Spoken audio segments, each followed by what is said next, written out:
اهلا اهلا بنات، نتمنىكم تكونوا بخير وعلى خير وبصحه جيده ان شاء الله. فيديو جديد وروتين جديد ووصفه جديده اليوم. كيف ما كتشوفوا موضح لكم فيديو غندير معكم دجاج محمر بالتغميره. يا سلام، كيف ما كتشوفوا كتجي رائعه رائعه مع الكا ومعسله وجدوها لضيافكم بوجهكم احمر.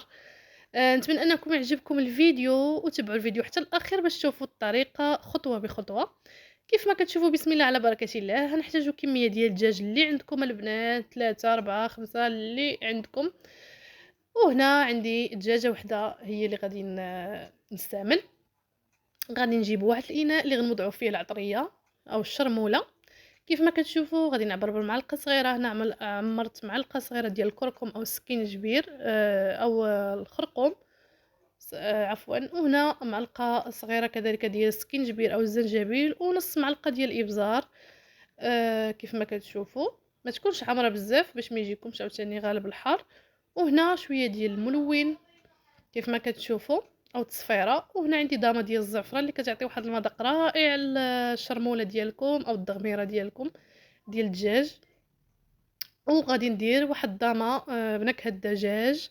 كيف ما كتشوفوا ما غاديش نستعمل نهائيا الملحه، لانه فقط الضامه كتعطي الملوحه للدجاج. الا زدتوا الملحه اكيد غادي تجيكم الضغميره ديالكم مالحه. المهم هنا غادي نستعمل واحد 4 ديال الفصوص ديال الثوم اللي نقيتهم وحال نحكهم في الحكاكه رقيقه كيف ما كتشوفوا. وعندي هنايا الحامض مسير، تقريبا واحد الربيع ديال الحامضه مسيره نقطعها قطع رقيقه وغنضيفها كذلك للشرموله ديالي. وهنا البنات عندكم السمن طبيعي. هنا ما عنديش انا هاد السمن ماشي حار بزاف، لذلك درت هاد الكميه. الا كان عندكم سمن حار ديروا غير واحد شويه، او ممكن تعوضوه بضامه سمن. المهم هنا غادي نضيف شويه القزبر ومعدنوس طريين قطعتهم رقاقين البنات، يكونوا رقاق ضروري في الشرموله ديال الدجاج. وغادي نوضع تقريبا واحد ربع كاس ديال الماء اللي غنوضع في هاد العطريه اللي درت باش نمزجها مع بعضياتها ونخلطها مزيان. ما غادي نوضع دابا لا زيت لا حتى شي حاجه باش الدجاجه كتشرب لينا العطريه. الا وضعتو الزيت بحال داك الزيت كي شويه بحال كيحبس ديك العطريه انها تدخل مع الدجاج. المهم هنا ما وضعت لا زيت لا حتى شي حاجه. غادي نحاول انني نميكسي هاد الشرموله اللي درت كامله مع بعضياتها حتى تنسجم ليا مزيان. وعاد البنات غادي ان شاء الله غادي ناخذ الدجاجه وغادي نوضعها في هاد الشرموله هذه. كيف ما كتشوفوا كيف ما قلت لكم كميه ديال الدجاج كتبقى على حسب افراد العائله او على حسب المناسبه اللي عندكم. المهم هي الطريقه ديال الشرموله. والمهم هنا البنات كنجي هاد الضليعات هادو ضروري ما نطرطقوهم كيتهرسوا باش كيتجمع معكم فريريج كيجمع راسو معاكم في اطار الضحك. المهم البنات هنا غادي نحاولوا اننا نمرمدوه مزيان بهاد الشرموله هادي، نحاولوا في الجوانب ديالو في الداخل ديالو جهه الضلوع ديالو. المهم ما نخليو حتى شي بلاصه مسقوله. المهم هنا البنات غادي نمرمدوه مزيان مزيان مزيان. وكيف ما كتشوفوا وغادي نجيبو شي كيردون.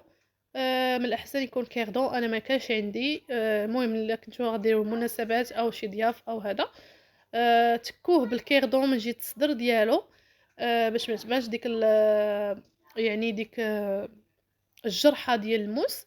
من الاحسن بكيردون. المهم باش البنات كيدخل ليه ديك العطريه كتدخل مع الصدر وكيجي داك الصدر طاب وكتجي واحد يا سلام يا سلام. ولا بخصوص الا كنتو غادي تشرملوه وتخلوه تقريبا واحد المده في هاد الشرموله عاد غادي طيبوه. من الاحسن كيجي روعه في روعه. المهم هنا كيف ما شفتوا تكيتو شويه من الصدر ديالو وغادي نخلي واحد شويه في العطريه غير شويه البنات حيت ما خليتوش بزاف. المهم هنا غادي نجيب دوك العنيق مع الكبيده مع القنيصه مع القلياب قطعتهم رقاقين. وهنا غادي نجيب واحد الخيط، هذا الخيط مخليه خيط صيصه للدجاج بحال هكا محمر. ضروري ما نكتفوا الدجاج البنات باش ملي كيطيب كيبقى لنا صاين وفي الشكل ديالو ما كيضيع ما والو ما كيتفرتت معكم حتى شي حاجه كتلقاوه مجموع. كناخذوا الرجيلات ديالو كنوضعوهم في هذيك الجليده اللي كتبقى عندنا لتحت راكم عارفين. وهنايا غادي نحاولوا ان نكتفوا ليه دوك الرجيلات مزيان وكنجمعوا الفريريج مزيان. وكذلك الا كانت عندكم كميه كامله غادي ديروها بنفس الطريقه. وهنا غادي نحاول انني باش نشد مزيان، نتحكم من رجلين باش غادي نبدا نوضع نلوي الخيط على الفريريج كامل او الدجاجه. كيف ما كتشوفوا هنا من بعد ما لويت داك الخيط وجمعت الدجاجه مزيان كيف ما كتشوفوا موضح لكم في الفيديو، باش ما كتحلش معاكم في الطياب، كتبقى هي كيبقى نفس الشكل ديالها. وهنا البنات غادي نجيب الكوكوط اللي غادي نوضع فيها او الطنجره او اللي كطيبوا فيه، غنوضع فيها داك الدجاجه، غادي نحطها على الصدر ديالها. الصدر هو اللي خصو يجي من التحت، وغنوضع عليها ديك الشرموله اللي شرملنا فيها الدجاجه ديالنا كيف ما كتشوفوا. وهنا كيف ما كتشوفوا موضح عندكم من بعد ما وضعت ديك الشرموله اللي بقات لينا من الدجاجه اللي شرملنا فيها الدجاجه، غادي نوضع دوك الكبيده وديك القنيصات والعنيه كذلك، كنوضعهم انا من الاول في المرق كيطيب مع الدجاجه. وهنا عندي البصله، عندي جوج بصلات صغارين قطعتهم بشلدي رقاقين ضروري البنات باش كتذوب لكم البصله وكتجي مشحره ودغيا كتدغمر معاكم. قطعوها رقيقه البنات. المهم هنا كيف ما كتشوفوا وضعت البصله ديالي وغادي نوضع عاد غادي نوضع دابا الزيت اللي غيكفيني، ما تكثروش باش ما تجيكمش ميدمه. والصراحه راه كتجي واحد الشرموله رائعه او واحد الدجاج بالضغميره يا سلام. المهم هنا كيف ما كتشوفوا حاولت انني نخلط ديك العطريه وواحد شويه القزبر معدنوس كان بقى ليا زدتو غير شويه.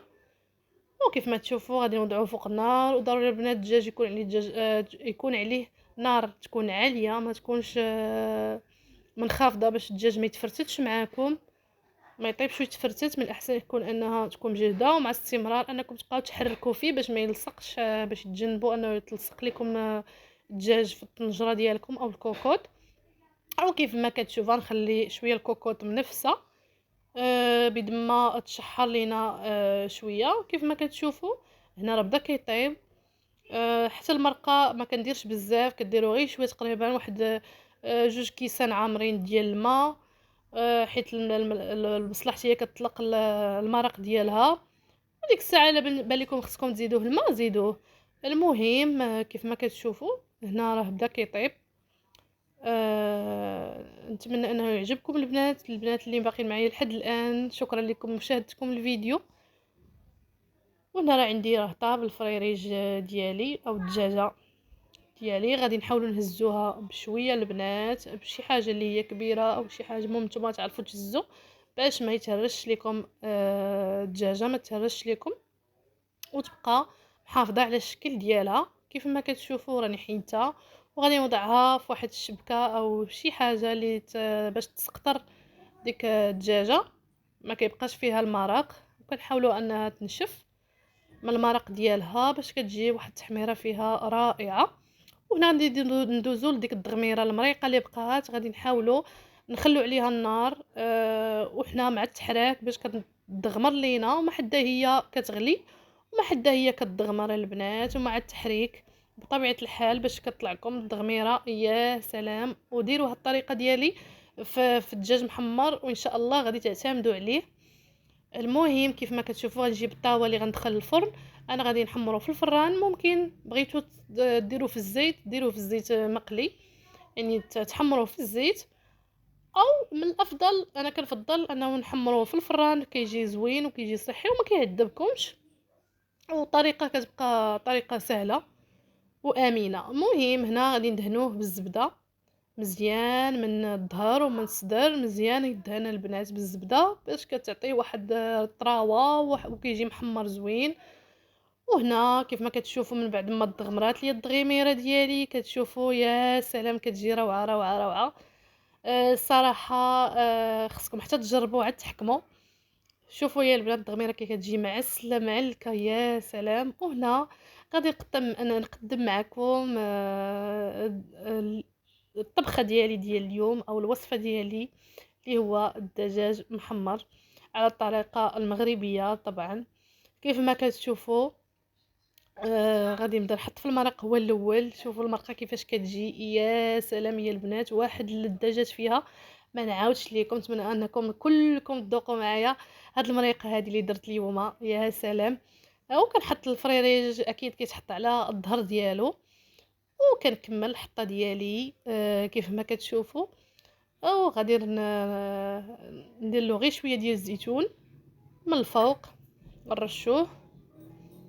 وغادي نقدمو مع سلطه ماروكان او شلاضه مغربيه اللي بالبصله وفلفله مشويه ومطيشه.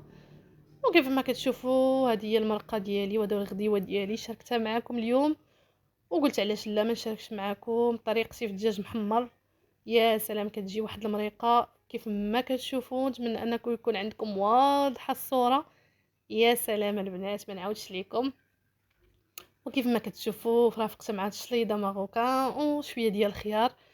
وبالصحه وراحه البنات، ونتمنى انه يكون نال اعجابكم هذا الفيديو هذا ديال هذا النهار. وان شاء الله اللي ما مشاركش معايا في القناه اول مره غيشوف قناه زينب شانيل يشترك معايا في القناه ويفعل الجرس باش يوصلوا كل جديد ان شاء الله. واللي مشترك معايا يخلوا لينا مشاهده كامله فضلا وليس امرا، وفعلوا الجرس باش يوصلكم كل جديد ان شاء الله. وواحد لايكات. شكرا لكم، الى فيديو مقبل ان شاء الله. خليتكم على